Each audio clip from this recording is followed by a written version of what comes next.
Dalam ajaran Nabi Muhammad, ada satu peristiwa besar yang sering disebut sebagai Malhamah Al-Kubro, perang besar yang konon jadi salah satu tanda menjelang akhir zaman. Peristiwa ini digambarkan sebagai titik balik besar dalam sejarah manusia. Setelah itu, bakal muncul kejadian-kejadian penting lain, seperti kemunculan Dajjal, turunnya Nabi Isa, sampai tegaknya kembali keadilan di bumi. Nabi Muhammad pernah menjelaskan bahwa akan datang masa di mana dunia penuh kekacauan. Ketidakadilan merajalela, manusia terpecah belah, negara dan kelompok saling berebut pengaruh. Di tengah situasi itu, muncul kekuatan besar dari wilayah Syam, sekarang mencakup Suriah, Palestina, Yordania, dan Lebanon. Kekuatan ini dipimpin oleh Imam Mahdi, seorang keturunan Nabi yang akan memimpin umat dalam kondisi penuh ujian. Dalam beberapa hadis disebutkan, akan terjadi pertempuran besar antara kaum muslimin dan kekuatan dari barat, yang dulu disebut sebagai bangsa Romawi.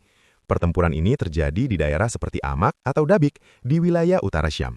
Inilah yang dikenal sebagai Malhamah Al-Kubro. Digambarkan sebagai perang yang sangat dahsyat dengan korban besar di kedua sisi. Pasukan muslim saat itu disebut terdiri dari orang-orang yang kuat iman dan mentalnya. Ada yang gugur sebagai syuhada, ada yang menang, dan ada yang terus berjuang sampai fase berikutnya dari rangkaian akhir zaman.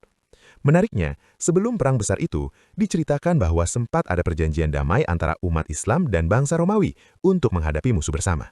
Tapi perjanjian itu dilanggar dan akhirnya memicu perang besar tadi.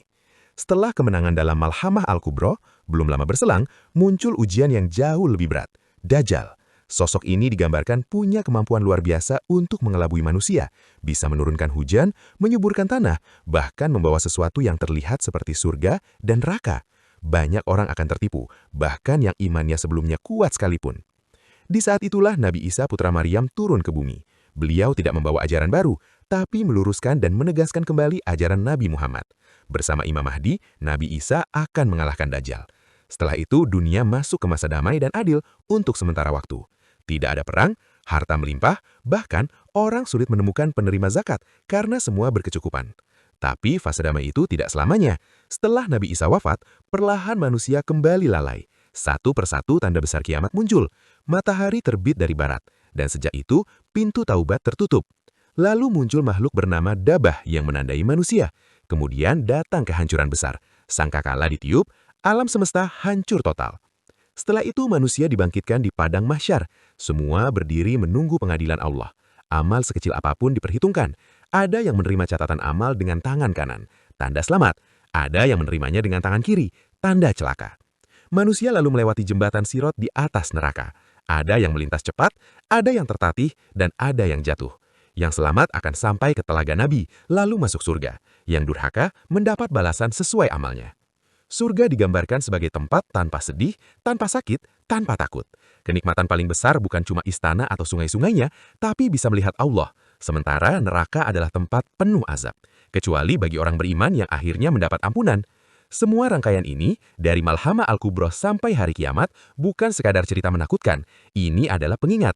Intinya bukan untuk menebak kapan terjadinya, tapi untuk mempersiapkan diri. Karena yang paling penting bukan kapan akhir itu datang, tapi bagaimana kondisi iman kita saat itu tiba.